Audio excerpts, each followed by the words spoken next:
nomes. É Platão, pela boca de Sócrates, escrevendo acerca do grande diálogo entre os sofistas e os pré-socráticos.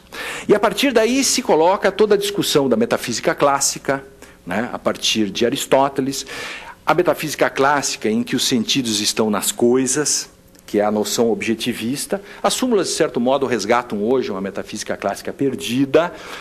Depois vem a noção da racionalidade, do racionalismo Descartes, e colocamos a ideia da mente, ou seja, os sentidos não estão mais nas coisas, mas o sentido passa a estar na mente. E no final do século XIX, início do século XX, mais na metade do século XX, a grande revolução que é a invasão da filosofia pela linguagem. Os sentidos não estão mais nas coisas, os sentidos não estão na mente das pessoas, portanto não na filosofia da consciência, nem na cabeça dos juízes, para sermos mais diretos, e dos intérpretes, mas os sentidos estão na intersubjetividade. Isto é, aquilo que no positivismo a Revolução Francesa gerava a partir da noção da legalidade e liberdade, do sentido construído solipsisticamente, ou seja, a ideia do sujeito individual, solipsista, egoísta, se perde no contexto histórico para a fraternidade, se pode chamar da Revolução Francesa, ou da intersubjetividade, se quisermos usar o paradigma da linguagem e da hermenêutica. Então, a partir disso, nós podemos começar a falar desta segunda revolução para discutir a própria crise do direito. Isto é, se isto é assim, por que nós continuamos com a crise? Se o constitucionalismo é tudo isso, se nós não vencemos o triângulo dialético, por que nós continuamos com a mesma crise, de certo modo, de 20 anos atrás? Ou por que esta crise ficou mais forte? Por que nós temos que construir súmulas vinculantes? Por que a todo momento temos que ter mini-reformas? E por que nós não conseguimos superar a questão mínima do ensino jurídico brasileiro, em que nós continuamos com um ensino absolutamente estandartizado, manualizado, manualesco, com concursos públicos fazendo perguntas, pensando que de uma falta de profundidade, ou seja, os concursos públicos acabam reproduzindo a crise do ensino jurídico, que acaba sendo reproduzida pelos manuais, que acaba sendo reproduzida nas faculdades, nas pós-graduações, e fechamos um círculo que é vicioso e não virtuoso. E com isso nós podemos ver nos concursos públicos por que perguntam quando dois gêmeos chifópagos, um dá um tiro no outro, e o que vai acontecer com aquele que deu um tiro. Bom, alguém perguntaria quantos gêmeos chifópagos andam armados por aí? Bom, e aí, quem mais? Esse tipo de discussão é uma discussão estándar, é uma discussão não reflexiva, que acaba fazendo nada mais, nada menos que uma confirmação da crise do direito. Ora, o mundo é um mundo pensado. E eu penso que o problema está nos obstáculos. Há algo que obstaculiza esse acontecimento constitucional. E eu gostaria de falar do cerne desses obstáculos. O grande debate que se estabelece no século XX é entre Ronald Dworkin e Herbert Hart. Hart vai dizer que o direito é um sistema de regras, um modelo de regras. O modelo de regras é o modelo positivista. E os casos difíceis, os famosos hard cases, são resolvidos pela discricionariedade do juiz. Isso também está em Kelsen, no 8º capítulo.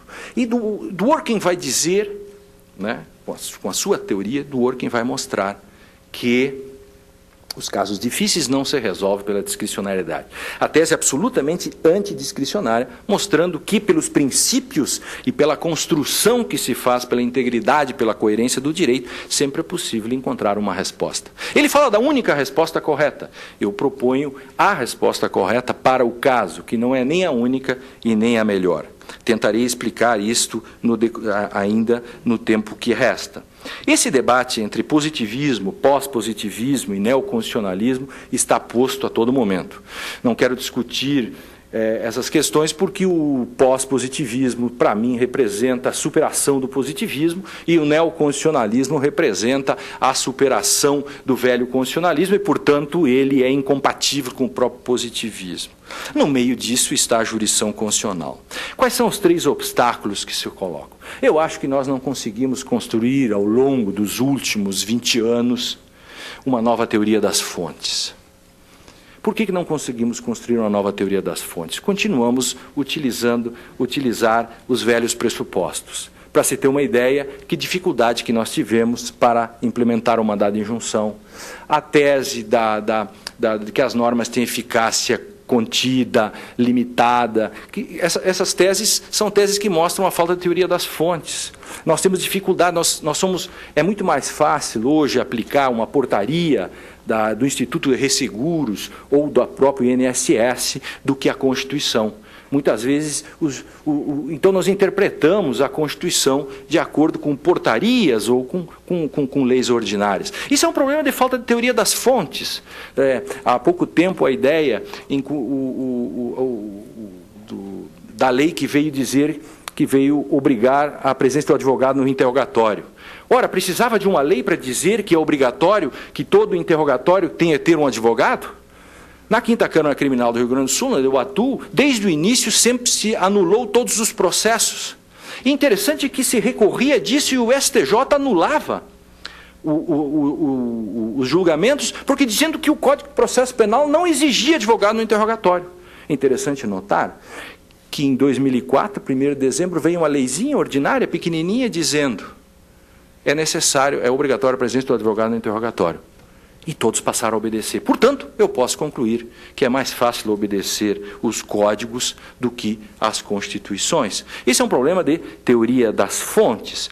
Nós não conseguimos resolver esse problema entre texto e norma. Não fizemos uma necessária filtragem hermenêutico-constitucional. E por trás disso está a falta de uma jurisdição constitucional mais efetiva. Nós continuamos não utilizando, digamos, uma principiologia adequada para discutir, por exemplo, a inadequação de tipos penais no Brasil. Um país em que adulterar chassi de automóvel tem uma pena maior do que matar com o próprio automóvel, evidentemente tem um problema que se pode chamar, se poderia chamar de uma falta de razoabilidade. Isso para dizer o menos. Um país em que furtar um botijão de gás e devolver esse botijão de gás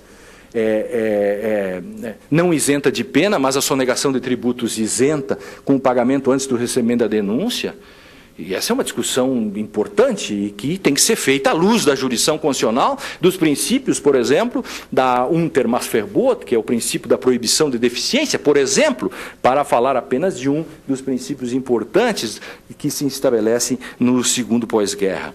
O segundo obstáculo, se o primeiro é a teoria das